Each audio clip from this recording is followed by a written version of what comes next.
कोई मोरंग के दरबार में चलल हो। कैसे चलल हो भैया?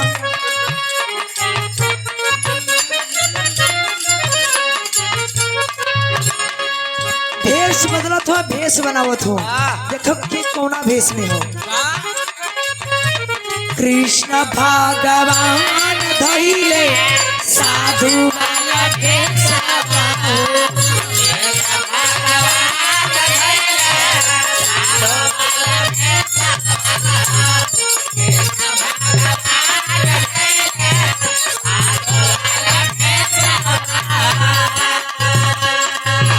अर्जुन बनले शेर लोग देखले तमाशा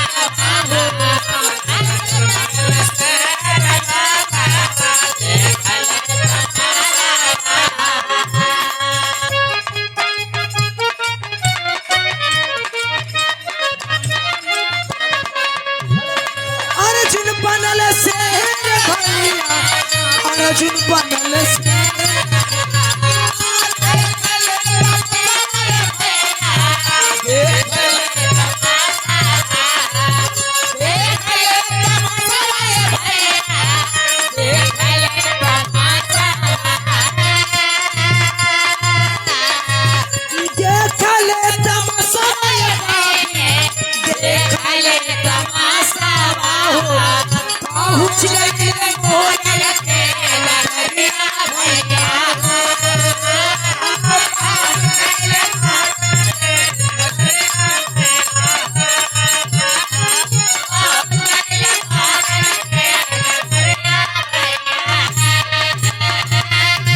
साधु बुढ़ा के ब्राह्मण भेष बनौले बाड़न और वही अर्जुन शेर बनल बाड़न। पहुंच गईला मोरंग के दरबार में, अलग जगा देलन। मोरंग घर में महल में हुआ ए बाबू निकल के अइलन। जब निकल के आइल बाड़न राज दरबार से, जब बाहर अइलन ए भैया देखल कने बड़ा दिन के बाद साधु हमरे दरवाजे पे आइल हुआ। कला कि स्वामी आइए आइए अंदर आइए। बैठौला जल जलपान करौलन। और कौन सेवा कर सकेला आपको ए बाबू? जैसे लगला कि मोरंग ध्वज के लगत कि पूरा हमरे घरवा भगवाने आ गल हो। कैसे? बिरहा कंडक्टरी से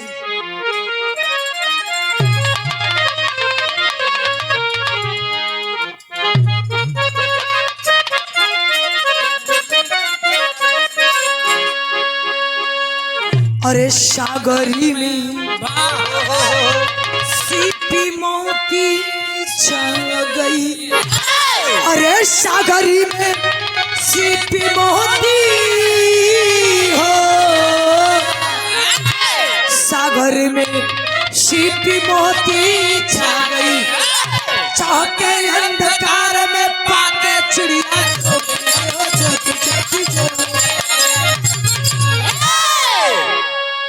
सागर में सीपी मोती छा गई।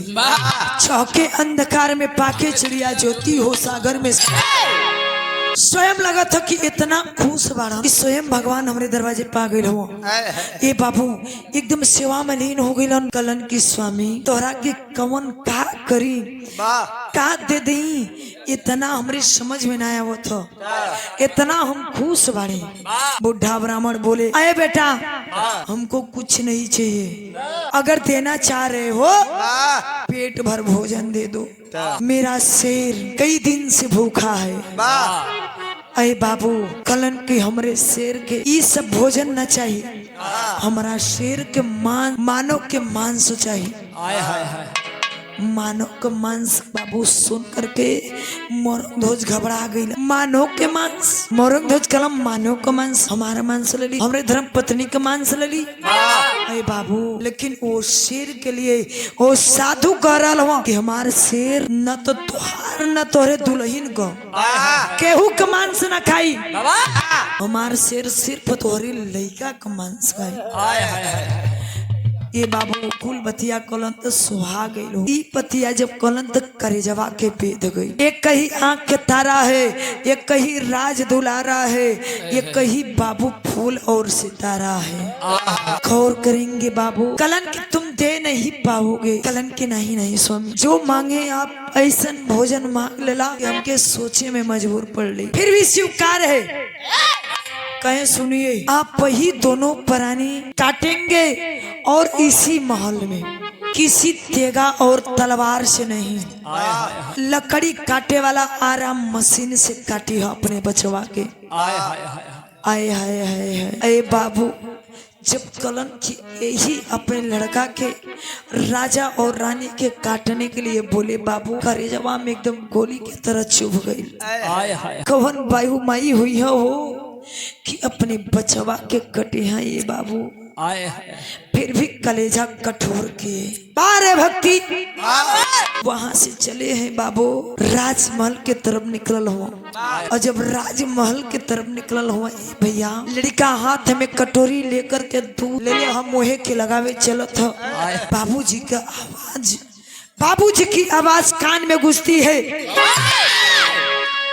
अये तामरध्वज, अये तामरध्वज। ए बेटा कहाँ वो लाल? दौड़ के बेटवा आई है बाबू। बाबू से कलश के ए बाबू कोनो हमारा से गलती हो गई। कल के नारी बेटा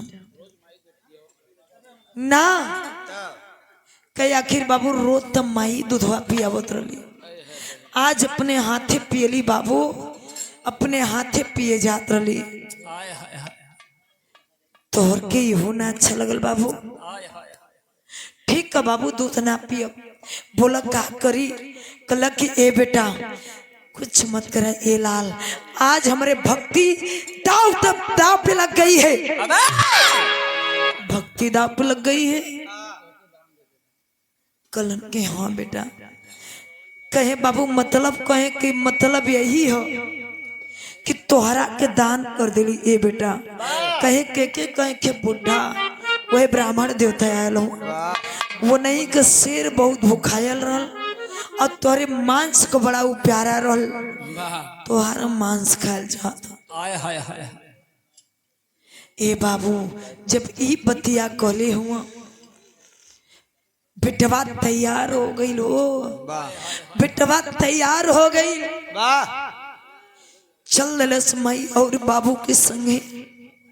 और जब चला है बाबू वही आराम मशीन के पास ले जा करके राजा और रानी करते क्या है बाबू? बिरहा कमरे आखिरी गीत है।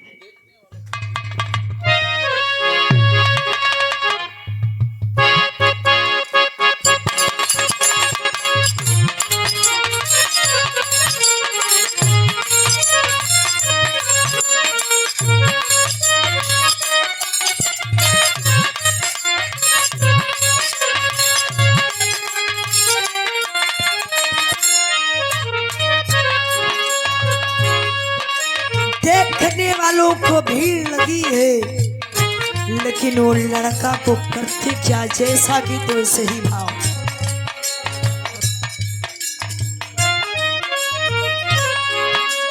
तारे तारे कितने लगा करके तारे, तारे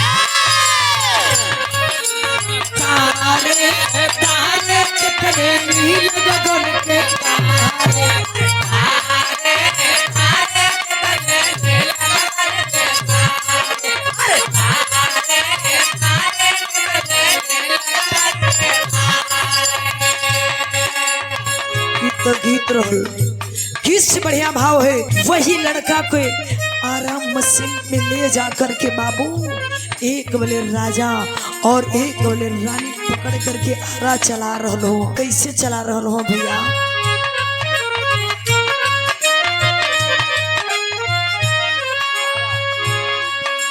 कि आरा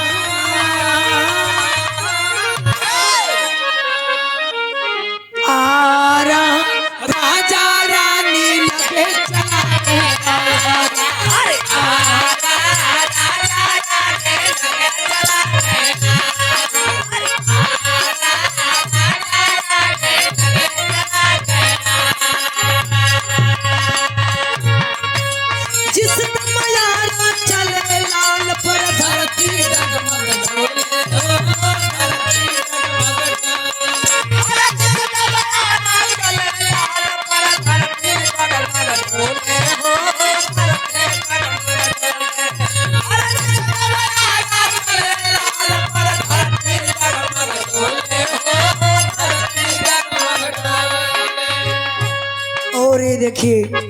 परमाधि परम श्रद्धेय हमारे गुरुजी आदरणीय मंजू मिश्रा गुरुजी और सूरजभान यादव गुरुजी की ओर से हजारों हजार रुपया देकर के सम्मान किए हैं। गुरुजी के श्री चरणों में प्राम आशीर्वाद की चाह रही गौर करेंगे बाबू। राजा रानी वो लड़का प्यारा चलाने लगे भैया। अरे बाबू जौनी समय राजा रानी आरा चलावे लगल हो, धरती आसमान हिले लगल, धरती आसमान हिले लगल। तीनों लोग देवी देवता भी देखने चल दिए कितना बड़ा अत्याचार कहाँ हो रहल है। लोगन का भीड़ लगा है। ऐसा माई बाप कौन हुआ हो कि अपने लड़का के काटत हो। एक ही आंख के तारा, एक ही राज दुलारा, लोग काटत हुआ और लोग चलल हुआ बाबू। देवी देवता भी तीनों लोग से चलल हुआ। कैसे चलल हुआ भैया?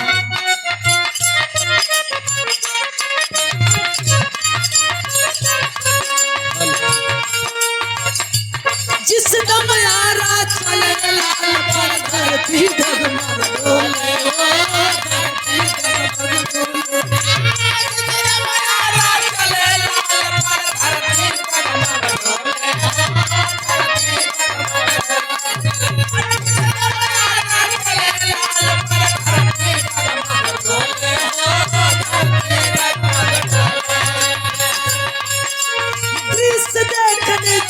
वहाँ पर ब्रह्मांड शुरू बोले हो, ब्रह्मांड शुरू बोले, वहाँ पर ब्रह्मांड शुरू बोले हो, ब्रह्मांड शुरू बोले, चले वहाँ पर ब्रह्मांड शुरू बोले हो, ब्रह्मांड शुरू बोले। लाल के तो भाग कर दिए,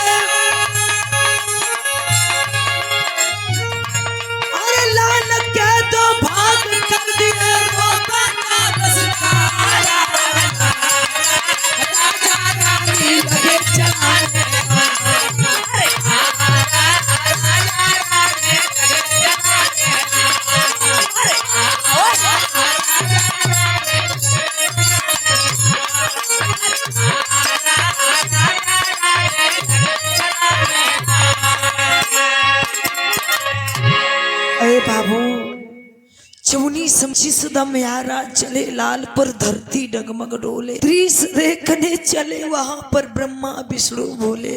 भैया तीनों लोग के राजा, तीनों लोग के देवी और देवता चले हैं भैया। सारी नगर के लोग रो रहे हैं, पशु पक्षी रो रहे हैं, सबके आंख में आंसू है बाबू।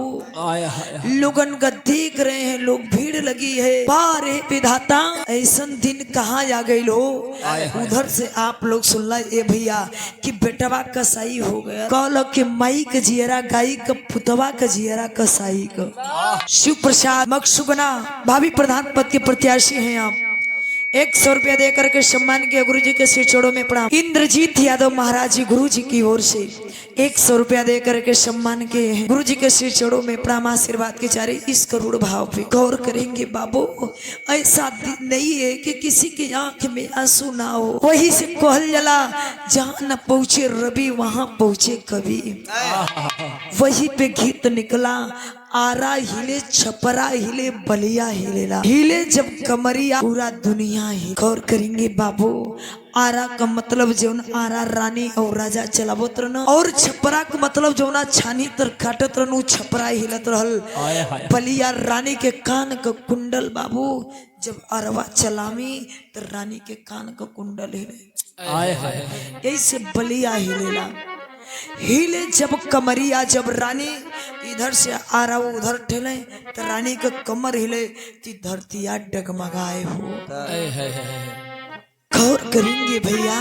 चौनी समय लड़का के आराम मशीन में लगा करके बाबू काट करके बोटी बोटी कर दिए, लेकिन देखने वाले की आंख में आंसू, लेकिन काटने वाले के आंख में आंसू ना है बाबू, क्योंकि वचन बंद थी। ए भैया सब रो रहे हैं, देख रहे हैं कि हाय रे विधाता सन करिश्मा दिखा रलवा। ए माई बाबू कवन पापी बाप मतारी हुआ हो। ए बाबू कहल जला के लड़की वही निर्दयी बा, लेकिन ना ये भैया कभी कभी समय अइला पे बाप मतारी भी निर्दयी होलन। यही से कली एक कंगुरी से एक हाथे से ताली कबहू न बजे बाबू, जब भी बजे दोनों हाथ चलल हुआ। कैसे चलल हुआ?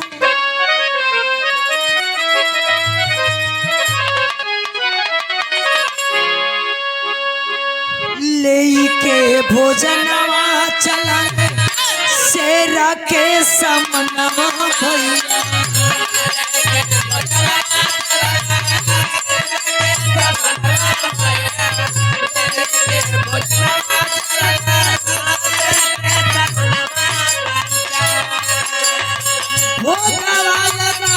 स्वामी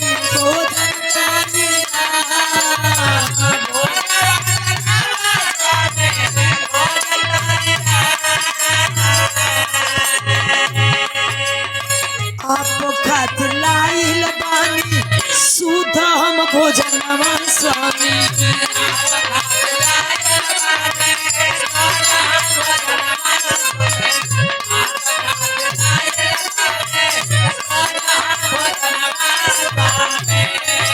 शरवा खातिर लाइल बानी तोहरे मनसा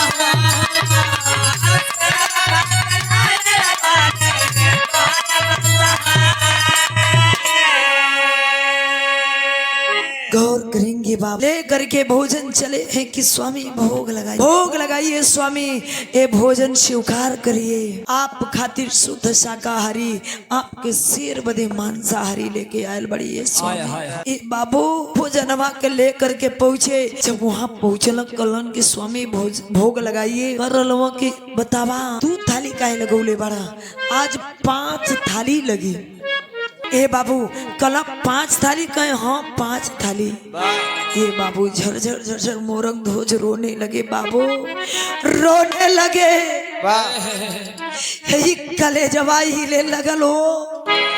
गजब का बात कृष्ण भगवान बुढ़ा ब्राह्मण के भेष में पूछले बाड़न हो। का पूछले बाड़न भैया?